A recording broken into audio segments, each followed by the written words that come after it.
Alex Behunin with LowKick MMA, and I'm with Cody Brundage, who returns to action next weekend on December 17th.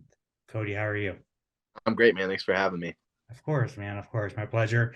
Um, 10 days out. How are you feeling? I feel really good, man. I know, like, on paper, it looks like a short notice fight, but I was supposed to fight November 19th. Unfortunately, the fight got scrapped, and I went home for like 3 days for Thanksgiving just to kind of reset. And then I was right back in the gym. So it doesn't feel like short notice in terms of like shape or cardio for me. Maybe like make a few minor adjustments in terms of like opponent, but I don't really feel like it's short notice. So I feel really good. I'm excited to get one before the end of the year. I wanted 3 fights at the beginning of the year. It didn't look like it was going to happen. So I'm glad it did. I mean, you're looking good in that tank top, bro. I mean, you're looking kind of yoked, if you tell me. That's right, bro. I got the good lighting in here. I make sure everything's all set up before I hit my interviews. Before we get to your fight, I do have a very important question. Why don't you have a Wikipedia page? I don't know. I'm just a cliff note on my wife. So that's kind of been my whole life. So I'll just stay a cliff note on my wife's Wikipedia page. No joke. This is a funny story, bro. So the first Contender Series I was on for William Knight, I went out there for filming, and we pull up, and you know how like they always have the chauffeurs with your name, and like we pull up and it says Amanda Cooper. I'm like, bro, she hasn't fought in like 2 years. What are we doing? I'm the star of this show. Oh, damn, bro. Yeah, Just it's doing you hilarious. dirty, bro. Doing you dirty. Whatever. She's pretty cool. At least I guess that means I have a cool wife, so I guess I'm winning. But Yeah. yeah, I guess they'll figure it out. Awesome, man. How's your daughter? She's good, man. It's still day to day, but things are definitely getting better. My wife works really really hard with her. She went and got her CNA certification just to kind of take better care of her. Now she's gonna go get her go to PTA school so she can take better care of her. And yeah, they're a pretty awesome team. I'm on the team, but she's the head coach, and Kingsley's a star player. I'm just a bench player. So it's cool to see how much work they put in. It's inspiring. And yeah, we're like I said, like I always tell you, man, we're super hopeful, and she's sweet and happy, and everything's not perfect, but no kid is perfect. So we're working through it for sure. Awesome, and thank you for sharing that as always. And then before we talk about your fight, man, your canceled fight with Rodolfo Vieira happened during fight week. What were the emotions like during that week, man? And like, what happens when that happens? Yeah, I was initially I was pissed off. I was like, man, this is bullshit. This guy's a pull-out merchant. He's pulled out of 3 of his last 6 fights. When I accepted the fight, I told coach, I was like, we'll see if he even makes it there.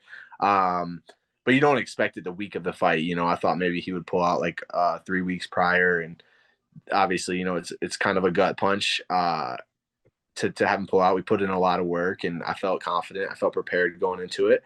Um, they did offer me a replacement fight. They offered me that Tricoli.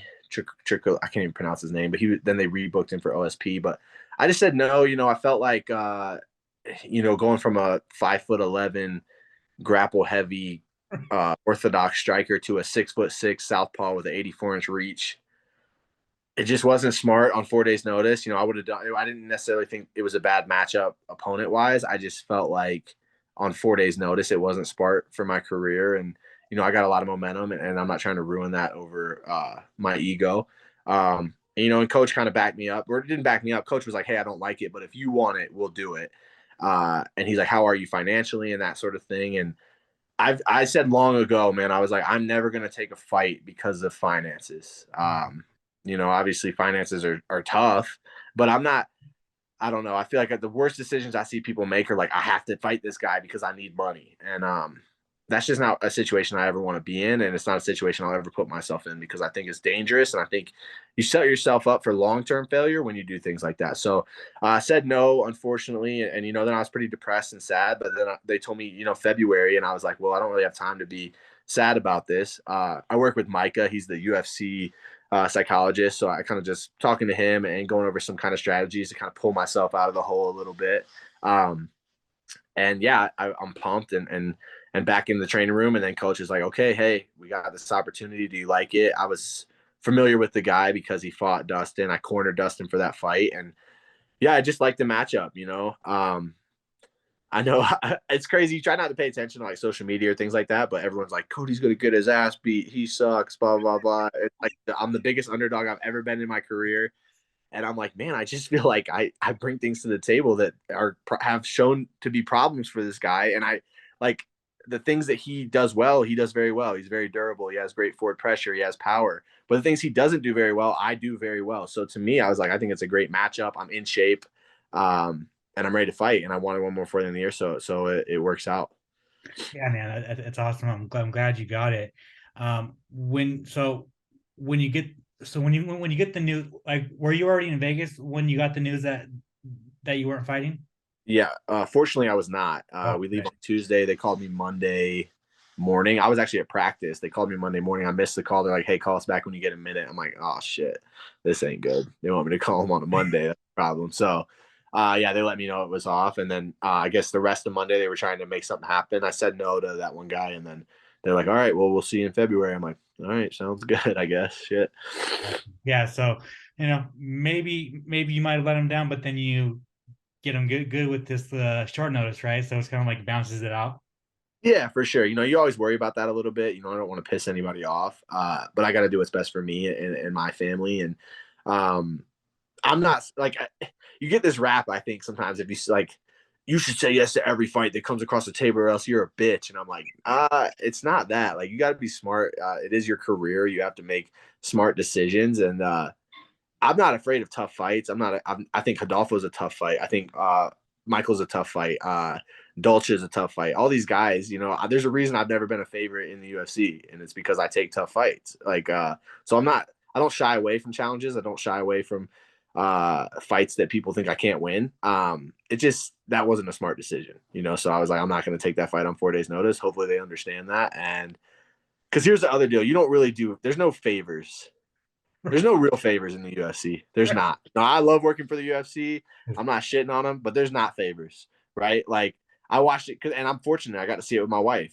Mackenzie Dern missed weight by 8 pounds. My wife said yes to the fight, goes in there, loses. Then she gets screwed over in a split decision against Ashley Yoder, and then 2 weeks later they're like, "All right, see ya." And it's like, "Well, what about that time we did this?" They're like, "Yeah, but you did it. You said you wanted to do it." So I learned I was an amateur then. I learned as an amateur, like, listen, there's not any favors in this game.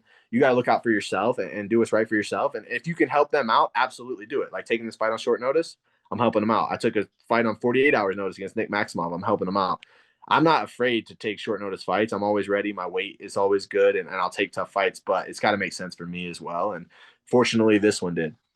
Yeah, no, 1000%, and you're 1000% on like the UFC. Like, yeah, you can do them favors, but like at the end of the day, like It's a business, yeah, and it's one of the most 1000%. cutthroat business. It's one of the most cutthroat businesses there is, and that's not just the UFC. That's just MMA in general. It's a cutthroat business. It's a very like, what have you done for me lately sport, and uh, you have to understand that when you make decisions with your career, because one wrong decision can completely change your trajectory. Right. So uh, you just gotta. I'm lucky. I have a good team around me. Uh, we really talk things through before we make decisions, and we all felt like that was the right decision. So I didn't feel like I was kind of going against what everybody wanted. So it was good. Awesome, man. Awesome. Is this the last fight on your contract? No, I actually just signed a new contract. So Hodolfo is going to be the first fight on my new contract. Now it'll be Michael, and hopefully, go get 2-3 wins, go get another one. That's always the goal. I'm always chasing the next contract. Some people chase belts, some people are chasing legacy. I'm just chasing the next contract. So Awesome, man. Awesome. Well, this fight on paper it should be fun. Both of you guys come forward, like you said, like you feel like you do things better than he does, man. And like I think a big thing is your grappling and just your strength and stuff, right? So, how do you kind of see this fight playing out? yeah, I just feel like I said, he's super tough. He's super durable. If you go to a decision with Dustin Jacoby, you're tough. Like, there's no denying that. He has really good pressure, good cardio, power.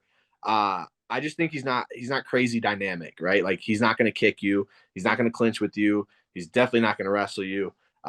He's going to box. That's what he wants to do. He wants to box. And I feel like I'm just a lot more dynamic, like I'll throw elbows, I'll kick, I'll clinch, I'll wrestle. And I've shown that in my fights, and I'm just getting better at that. I haven't been fighting a super long amount of time. I've only been a pro for like 3.5 years, which isn't a ton of time. And I wasn't like, I didn't grow up in an environment where I was fighting all the time. So like I wrestled a lot, yeah, but it's different when you're punching people in the face and getting punched in the face. So I'm still learning and getting better every fight and showing new wrinkles to my game. And I just think I'm more dynamic. And I think if I can put it all together and blend and make it a mixed martial arts fight and not a boxing fight, I'll beat him. I really feel that. And I'm a finisher. I think I find a finish inside 3 rounds. But I might not because he's super tough. But I just feel like I get it done if I blend it and mix it up. Actually do the sport, mixed martial arts and not boxing. And I think that leans heavy to me in favor of me. Well, you already kind of answered my last kind of question on the fight, but I'm going to ask you anyway. At the end of the day, December 17th, how did you get your hand raised? Yeah, I think I find a sub, man. I really do. I think he's a different guy when you make him engage in the grappling. Even his stand up is different. So if he can avoid the grappling, get back to his feet, his stand up and his pressure kind of dwindle a little bit. I mean, he's still got his pressure. He's a dog, no doubt, but it definitely changes. And I think, I fought Dolce, took him down pretty early in the fight. He was good about getting back to his feet. Took Trayshawn down pretty much immediately. He was good at getting back to his feet. Whereas I don't think Michael's really shown a great ability to get back to his feet once he gets taken down. Um, so I feel like I also feel like I'm the best wrestler he's fought easily. I don't think that's really up for debate. I mean, I guess you could say maybe Jimmy Crute, but nobody's like Jimmy Crute the wrestler. You know, like he has good wrestling, he has good grappling, but no one is saying like that's his forte. I feel like I'm the best wrestler he's ever fought, and I'm sure he's worked on his wrestling. I just don't feel like it's gonna be the level that it needs to be to beat me. And he might have fought better wrestlers, but he made them box him. Like I can't pronounce the guy's name, that Russian guy. He was like 15-1. He knocked him out with that uppercut. The guy wouldn't wrestle. He literally wanted to like stand and brawl and trade. And then when he wanted to wrestle, it was so late and he was tired from getting hit so much. And it was just like, you set yourself up. Like, what do they say? Oh, you played yourself. He played himself, right? Like, I'm not going to do that. I'm going to go the best way for me to win. And that doesn't necessarily mean just wrestle, but it means mix things up and don't get into a ego contest where we're like, let's stand in the middle and throw as hard as we can. Like, I don't want to ever do that with anyone. So I just got to mix it up and be smart in there. If you could get one of your two losses, which one would you rather get? Which one would you like back Um, in a rematch? I should say. yeah. Like which one would I rather fight again, or which Yeah, one flip the decision? yeah. If you could rematch William Knight or Nick Maximoff tomorrow, who would it be? Probably Nick. I don't want to go back to 205. I don't know if William Knight could ever make 205. He was already huge. I'm not a big 205. So I don't want to fight William Knight at 220 pounds. He's a monster. He's gigantic. Skill wise, I would say Maximov is probably better than him. But yeah, I don't want to go up in that much weight again. I don't know. I want them both back. We'll do both of them. But no, I guess Nick. Yeah, Nick's at 85. It was my UFC debut too, so I was technically in the UFC at that point. I had a lot of different things like we talked about going on that week, and those are excuses. So write them off because they don't mean shit. But but I did. I had a lot of stuff going on that week, and he was the better guy. But I would definitely like to run that one back. I think I'd find a way to get him out of there for sure. A couple last things before I let you go, man. Rob Wilkinson got $1 million. Whoop that ass. What was it like seeing him win that? I was just super happy for him, man. Like he came to our gym about 8, 9 months ago and really just immediately fell into the culture, fell into the team. And I think one thing that's really special about Factory X is we're like a family, man. We really care about each other. We care about each other's success. And that's rare in MMA. You don't find that a lot. Even at the big gyms, there's cliques and whatever. There's not that at Factory X. Everyone has each other's back. And I was just super excited for him. Obviously the $1 million is huge, but just kind of his redemption story, and proving it to himself that he belongs at the highest level and he is what we all think he is, which is a badass. And he didn't just win the tournament. I mean, he ran through the tournament. He finished every single person in dominant fashion. If you had to pick a fighter of the year for the PFL, I don't know how you pass Rob Wilkinson up. He smashed everybody, won the $1 million. And yeah, just a great redemption story. A story about a guy who was counted out and never quit on himself and always believed like I deserve to be here. I'm world champ material, and then he went and did it. So just happy for him. I know how hard he works. I know what it meant to him. So yeah, he's one of my good buddies, and we got super close while he was in Colorado. He's coming back in February, I think, so getting ready for next season. But yeah, I'm just really happy for him. He deserves it. He's a good dude, and good things happen to good people, so I'm happy for that. Awesome, man. And then finally, Dustin Jacoby, you were in that corner when that happened.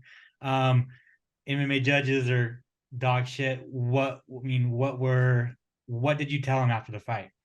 Honestly, I just told him I'm super proud of you, man. I've cornered him quite a few fights now, and I honestly felt like I was like, man, I think was your best performance, your most complete performance, and you look like a great fighter. I felt like the fight wasn't close. I really didn't, and that was cage side. I felt like it was a good fight, but I didn't feel like the fight was close. I felt like Dustin dominated the volume, and my thing is this, and I still don't understand it. Someone's gonna have to explain it to me. I don't understand what damage is. I feel like damage should be knockdowns, or if you visibly hurt somebody, shake somebody, okay, we can count that as damage. But if we're saying black eyes and bloody faces are damage, then basically you're just saying, like, if you're a vet of the sport and you have a lot of scar tissue, you're going in a round down, and it doesn't make sense to me, and so I feel bad for him. People will say, like, yeah, he lost half his check, which is absolutely true, but he lost half his check. He didn't get fight of the night that night either, which is, I mean, I don't know how you don't give those guys fight of the night. He lost legacy, like he was on a win streak, like the win streak he was on, or the unbeaten streak he was on, I should say, because he had that draw in there, but the unbeaten streak he was on was pretty unbelievable, man. It was him and Ankalaev for the longest streak other than John Jones. And, he lost his ranking. There's a lot more that he lost than just half his check. And I hate it for him. Like I said, he's another guy. I know how hard he works. And honestly, I hate it for Khalil because it's such a great fight. Khalil fought great, probably the best Khalil we've ever seen. And his win is tainted because no one thinks he won. And his performance is tainted because no one thinks he won. Instead of being like, okay, Dustin wins, which he rightfully should have, and being like, wow, what a fight by those guys. Neither of their stock drops. Great fight. Now you're like, well, that's bullshit. Khalil didn't win that fight. Who cares? Blah, blah, blah. When really it should be like, wow, what an awesome fight. Right. But yeah, I hate it for him. That night, I'm be honest, that whole week in Vegas was trash. I want to forget it. Like I was telling Dustin and Josh, I'm like, man, we've had a lot more good memories than bad memories, but if I could just forget this one, it'd be nice. So they're both back in the gym, which is good for me, and I'm happy to see that. But yeah, I was definitely bummed for him, man. He deserved better than that. MMA deserves better than that, and we'll talk about it, and it'll never change. So I don't really know. I mean, I come with suggestions. I don't just say like, oh, it's trash. Like I think there should be 5 judges. I think they should all be. I don't know why we sit them cage side, like, and then people are like, well, from this angle, it might have looked like. I'm like, listen, we have the best broadcast available. They should all be upstairs at the Apex. Listen, there is so much space in the upstairs of the Apex. It is amazing how big that place is. Put them upstairs, put them all in soundproof, separate rooms, have them watch the fight on the ESPN broadcast, all from the same angle, and then have their scores. And then also, guess what? Make 2 of them. Just start out. Make 2 of them like ex-UFC guys or ex-MMA fighters, and see which way it lines up. See, like, oh, there's 2 different ones. It's always the MMA fighters. Like, hey, maybe we should have more MMA fighters. Seems like they might know what they're talking about. Because you got these guys like, and unfortunately, that was just a kickboxing fight. But like, I've seen cards where like, okay, there was a lot of grappling, and I look at the judges. I'll go find the judges' pages. I'm like, these guys have never done a jiu-jitsu class in their life. How do they know what danger is? How do they know like if someone's in trouble? Like they have no understanding of what they're watching. So how can you judge it? And it's definitely frustrating. But yeah, like I said, I come with suggestions. Those are my suggestions. I don't know if they'll ever change it. You would think there's been enough public outcry that they would be looking to change it. But it's the same thing as the gloves and the eye pokes. Like, they're never going to change it. So we'll just shout into the wind, I guess. Yeah, no, I mean, and your ideas are fantastic. I agree with them 1000%. It's crazy, and then now with damage being the number one criteria, it's like it takes away like wrestling, right? Like I've always kind of think like if you can't stop the wrestling, like get up. You know what I'm saying? Like Yeah, now it's sure. kind of like it's less like it's not like, well, you drop me in the first 30 seconds and I take you out and take you down and dominate you for 4.5 minutes. right. It's like, and then you hear the commentators like, well, we don't know who won the round. I'm like, how? If this was in high school and this fight happened, you'd be like, damn, Cody kicked that dude's ass. But now we're like, well, remember the first 30 seconds, he got punched pretty hard. And that's the other thing. Like, I need criteria on damage too. Because we just say damage. Like, oh, it's just damage. Like, those punches looked harder than these punches. I'm like, well, that's not damage. You need to give me strict criteria for damage. And to me, it's like I said, it's a knockdown, or you could say like someone's visibly rocked, right? Like Adesanya was visibly rocked against Pereira. You could say that's damage. But just because someone gets hit hard, like I went back and watched Dustin's fight because I'm like, okay, I'm biased. For sure, I'm biased. I'm not going to say I'm not. Every time he got hit hard, he did get hit hard. I'm not saying he didn't get cracked. He got hit hard and then went forward through 3 punches. I'm like, so how much damage are we really going to say that was? He's not hurt, clearly. So I don't know. It's confusing to me, I guess. It seems like every 2 years we switch it, right? So it goes from control, and then we say, and then 2 years later, we're like, oh, this is getting kind of stale. Let's do damage. And then 2 years later, we're like, let's go back to control. And then 2 years later, we're like, okay, more damage. I'm like, just pick one, stick with it. And then, you know, here's the other thing. I will say these judges aren't inconsistent. Like the bad scorecards, I can pretty much guarantee if you sent me 3 scorecards and said, these were the 3 judges, I'm not going to tell you which card is which, and one's different than the other, I could pretty much 90% of the time tell you who got the one wrong. And I'm not going to say who it is on here. I got a fight in Vegas, but I think all we all know fucking who I'm talking about. So. We all know who it is. We all fucking yeah. know. So, you know, it's pretty unbelievable. I hope the UFC's got to do something about it. We don't want to be like delegitimized like boxing. You know, that was part of the reason boxing died, is because the judging was so bad, and we're not at that level yet, but why even let it get close there, you know? Yeah, absolutely. And then finally, I've talked to a bunch of your teammates. I just want your opinion on Louis Goulet. That dude's a fucking savage. He's gonna be. I'm telling you, bro. He's one of them, but there are about 5 kids. I would say 5 or 6 kids that this year you will probably not this year, 2023. You'll probably see on Contender Series, if not getting short calls UFC, and they are killers, bro. There's Luis, who's an absolute animal. That kid is gonna. He's champ material. He's a beast. His fighting isn't even the half of it, bro. His mental is unbelievable. You know, yeah, I take inspiration from Luis because he's an absolute dog, savage. Markel Medeiros, he's an absolute killer. Jacoby Jones, another absolute killer. Harris Talunzik.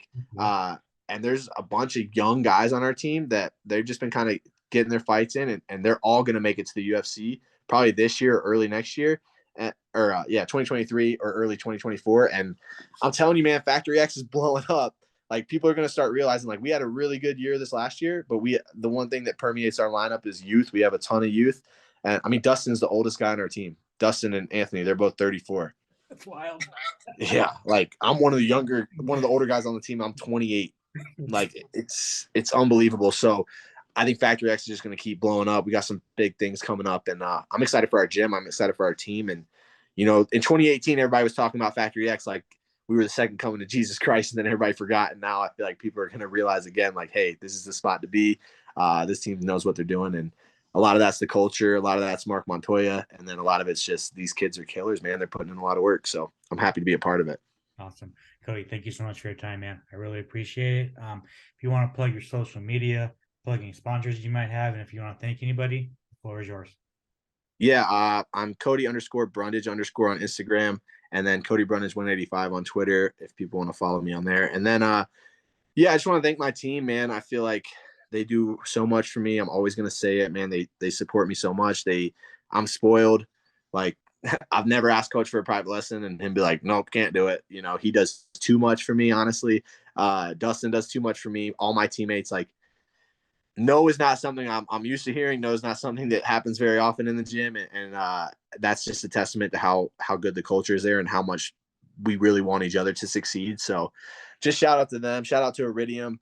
And then shout out to you, bro. I appreciate you. Thanks for having me on. And I'll probably see you next week. Yes, sir. Make sure to subscribe to the LowKickMMA YouTube channel for all the latest news, event previews, and interviews with some of the biggest stars in MMA.